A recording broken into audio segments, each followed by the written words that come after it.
Breaking news this Friday night. Houston, we have Splashdown. The Artemis II crew returns to Earth. Splashdown confirmed.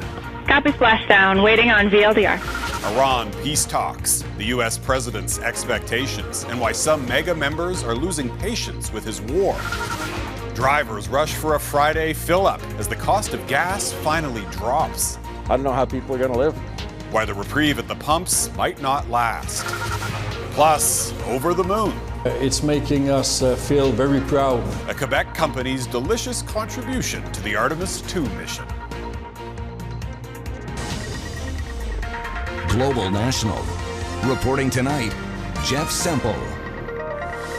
Good evening and thank you for joining us. We begin with breaking news and a huge sigh of relief for a historic homecoming. After their record-breaking journey around the moon, the crew of NASA's Artemis II mission has landed safely back on Earth. Splashdown confirmed at 7:07 p.m. Central Time, 5:07 p.m. Pacific Time. From the pages of Jules Verne to a modern-day mission to the moon, a new chapter of the exploration of our celestial neighbor is complete. Integrity's astronauts back on Earth. This is the moment. The four astronauts on the Orion spacecraft, including Canadian Jeremy Hansen, touched down in the Pacific Ocean off California's coast less than 30 minutes ago, completing a trip that totaled more than 1 million kilometers. Their fiery re-entry into Earth's atmosphere, the most dangerous part of the entire mission, appeared to go off without a hitch. Our Mike Armstrong is live at NASA's Johnson Space Center in Houston, Texas for us tonight. So Mike, describe the feeling there. Well, there were some cheers at different parts from here in the auditorium, but I'll tell you, mission control is only about 300 meters in that direction, and there are a couple of people there that I met a couple of hours ago. Jeremy Hansen's family, his wife and his son are over there. They were very confident, felt great going in, didn't seem to be nervous, couldn't have been more friendly, said they're looking forward to talking to us when this is all over. But NASA's calling this a textbook re-entry, textbook landing. Everything happened right on schedule, and it was tracked all the way down by aircrafts that were in the area. Now, the speeds were just incredible. When it entered the atmosphere, it was traveling at about 10,600 meters per second. It actually picked up speed from there for a moment, reaching a peak velocity, according to NASA, of 38,365 kilometers per hour. That's like going from Toronto to Vancouver in about 5 minutes. Here's what that felt like. This is video recorded on Artemis I, the uncrewed test mission in 2022. NASA had cameras and microphones on board, documenting each bump and bang on the way down. The astronauts of Artemis II have listened to the recordings over and over. It's actually going to be a fun ride for them. The lead flight director says some of the noises sound like a wrench hitting the ship. The astronauts know what to expect and that it's okay. All of the pyrotechnic events that are part of a nominal entry, descent, and landing sequence, they're going to hear them, they're going to feel them. We're getting views of the crew. For the astronauts, the last 10 days have been fairly comfortable, floating. That changes on re-entry. They hit the atmosphere, moving at about 10 kilometers a second. And then they'll notice they're going fast because they're going to start to brake. So imagine you're like in a car but facing backwards, and then someone slams on the brake. You'd be squished in your seat, right? So that's what they're going to feel like. To slow its descent, Orion begins a precise deployment sequence of 11 parachutes. Now, picking up the astronauts takes some time. The recovery ships stay back to avoid falling debris. They have to first reach the Orion, and then it takes 30 to 45 minutes to get the crew out. From there, they have to get used to gravity again. NASA astronaut Randy Bresnik says because the trip was short, it shouldn't take long. The body remembers, and so my first mission was 10 days. We came back, we took a little bit of a breather for an hour, hour and a half, and we were out walking underneath the orbiter. As planned, Splashdown occurring. One of the first things we heard from the crew after splashdown was from Commander Reed Weissman. He said he had 4 green people on board. He was kind of referring to their stomachs and how they were doing.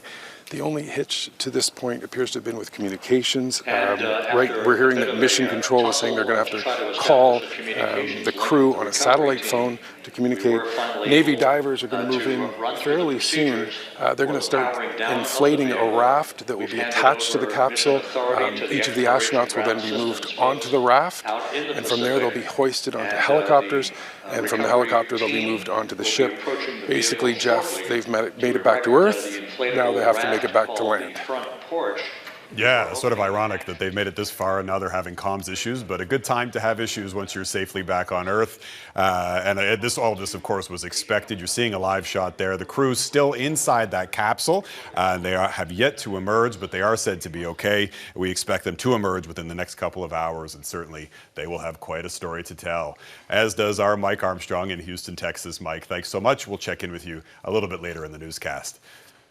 Turning to other news now, it's expected to be a high-stakes weekend in the Middle East. U.S. Vice President JD Vance and a team of negotiators are now on their way to Pakistan for talks with Iran on ending the war. Tehran is making its demands, including for Israel to immediately stop bombing Lebanon, while President Trump issued more threats about what will happen if these peace talks fail. Vincent McAviney reports. Across Lebanon, Israel's bombardment continues. The IDF says they're targeting Iran-backed Hezbollah, who overnight fired rockets at Israel. Israel still maintains the 2-week ceasefire struck between the US and Iran earlier this week did not encompass their ground and aerial incursions into Lebanon. There are proposals for the two countries, who normally only communicate via intermediaries, to meet for direct talks next week. The Lebanese president says they will only partake if these devastating strikes, which have claimed almost 2,000 lives, stop. In Pakistan's capital, Islamabad, tight security restrictions have been put in place for negotiations between the US and Iran this weekend. Pakistan, which borders Iran, has emerged as a key interlocutor, but is warning that the gaps between the two nations' negotiating positions are wide. Nevertheless, boarding Air Force 2 for the talks, US Vice President JD Vance said he expects them to be positive. If the Iranians are willing to negotiate in good faith, we're certainly willing to extend the open hand. If they're going to try to play us, then they're going to find that the negotiating team is not that receptive. Not long after he was airborne, US President Donald Trump dampened expectations, posting, "The Iranians don't seem to realize they have no cards, other than a short-term extortion of the world by using international waterways. The only reason they are alive today is to negotiate." The Iranian delegation, led by the Speaker of the country's parliament, Mohammad Bagher Khalibaf, has arrived in Islamabad.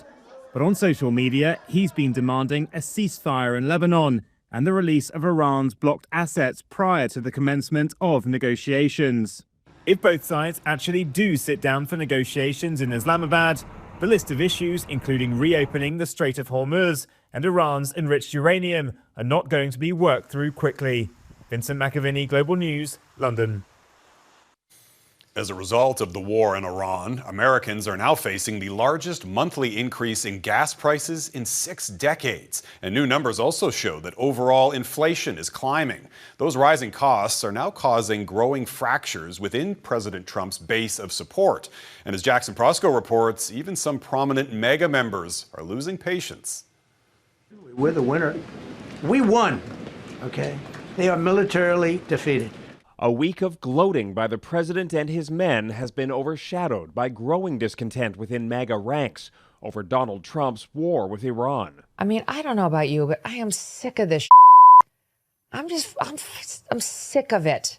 That's Megyn Kelly, a conservative firebrand, who's among those turning on Trump after his threat this week to wipe out Iran's entire civilization. This is completely irresponsible and disgusting. There's former Fox News host Tucker Carlson. To send out a tweet with the F word on Easter morning promising the murder of civilians and then saying praise be to Allah without explaining any of it, you are mocking me and every other Christian. And conspiracy theorist Alex Jones, once a MAGA diehard. The Iran war is a total disaster, a black eye for America. On X, former Congresswoman Marjorie Taylor Greene, once a fierce loyalist, wrote, "President Trump has gone mad." But in a 482-word post on Truth Social, Trump responded to the friendly fire. "They're stupid people," he wrote, calling them nut jobs and troublemakers. Anybody who's got a megaphone can cause a president problems over time. So he should be concerned. So far, the trouble in Trumpland does not extend to the president's grassroots supporters. Polls show a majority of Americans, 53%, oppose the war, while 77% of so-called MAGA Republicans are in favor of it. They're used to sticking together 90% or more. And when I see a number like 77%, I know the non-MAGA Republicans are more like 50%. For Trump, it's now a question of whether the war and a shaky economy are politically sustainable. Inflation has reached its highest point in nearly 2 years, and with gas prices still high, it's only going to get worse. And Jeff, that's adding fuel to the voices of discontent in Trump's orbit. Jackson Prosco in Washington. Thanks, Jackson.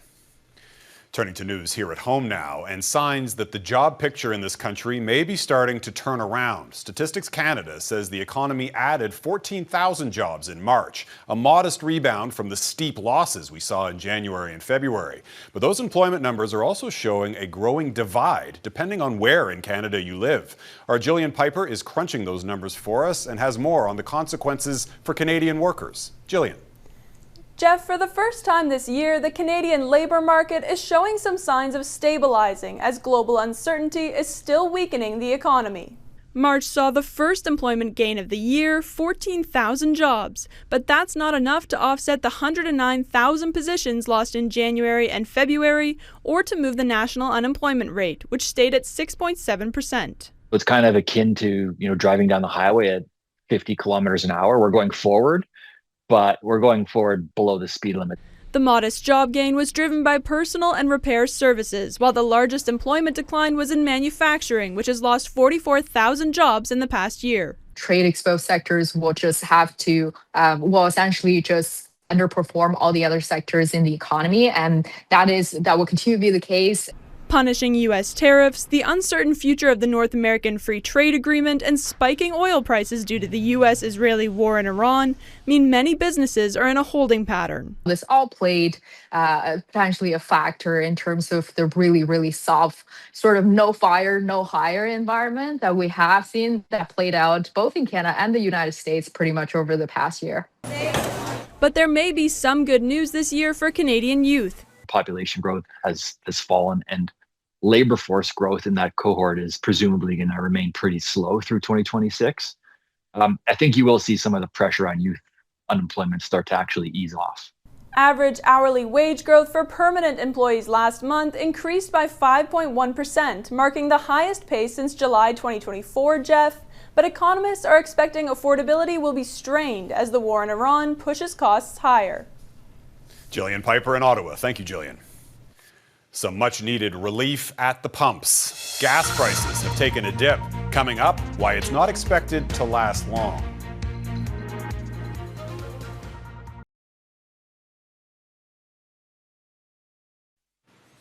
Well, if you haven't already, you might want to fill up the gas tank tonight. Fuel prices fell right across the country today, with some provinces seeing a drop of more than 10 cents per litre. That much-needed relief comes as markets responded to the news of the fragile ceasefire in Iran. But as Heidi Petracek explains, those lower gas prices may not last long. It was welcome when gas dropped Friday. It helps a little bit anyway on the wallet. Although nowhere near prices before the U.S.-Israeli war on Iran. I don't like it. I think it's a bunch of BS. Prices dipped across the country by about 11 cents in Vancouver. In Toronto, it dropped 13, and in St. John's, it plummeted 13.5 cents. The national average now sits at $1.78.4. Last month, the average was $1.53.5. And we're looking at higher for longer as a result of what can only be seen as supply destruction. What's next depends on the outcome of weekend talks between the U.S. and Iran in Pakistan. If the two sides reach a deal, and then I would expect prices to fall further next week If they don't, then prices could resume their upward trek. Make sure she's on the line. Meanwhile, it's all being passed down through the supply chain. This trucker transports air freight. His diesel fill-up here just cost his company almost $1,000. I don't know how people are going to live. I don't really, I just don't know. The rising cost of transport then affects businesses like grocers, the owner of this market, trying to keep prices low. We used to be able to just, bring a half-empty truck in if we needed it, but now we have to make sure they're absolutely full to make full bang for our buck on the freight. And this artisanal meat pie shop worries if customers have to pay more for gas, they may skip out on their midday meal. So the people who before are doing these construction jobs and things like that can't spend $15 on lunch. Canadians hoping for new provincial or federal gas tax relief left waiting as the world prepares for what energy markets do on Monday. Heidi Petracek, Global News, Halifax. Still ahead, Liberals extend an olive branch to the latest Conservative floor crosser.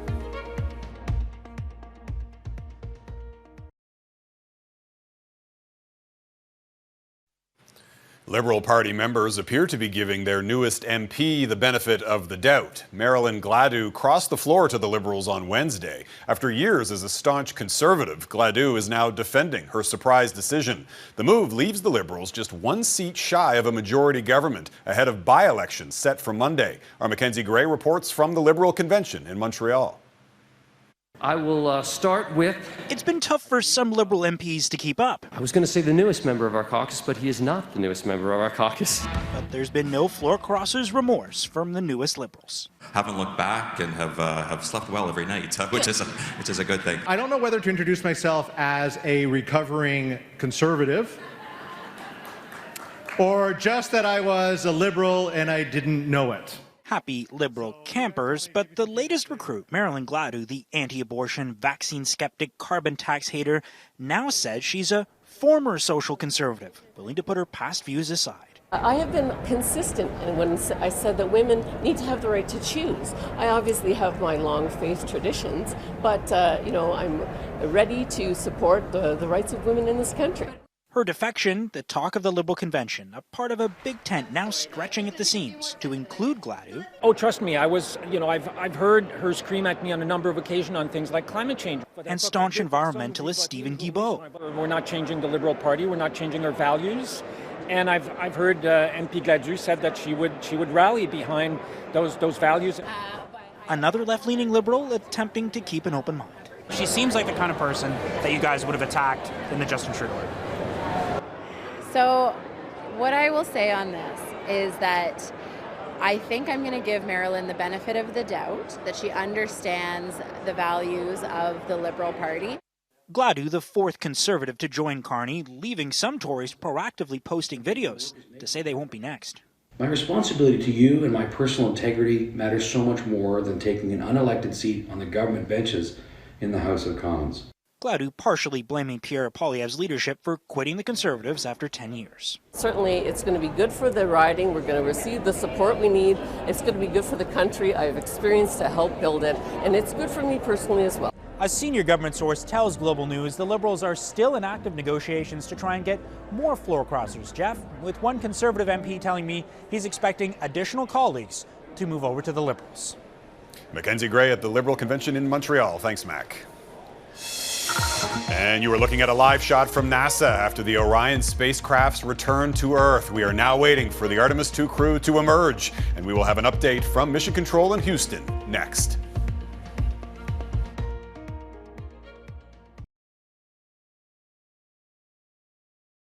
Welcome back. Returning to our top story now, the Artemis II crew has successfully splashed down back here on Earth. And after more than 9 days in space, you can bet the Artemis II astronauts are looking forward to a home-cooked meal. But by all accounts, they've been eating pretty well, thanks in part to a Quebec company.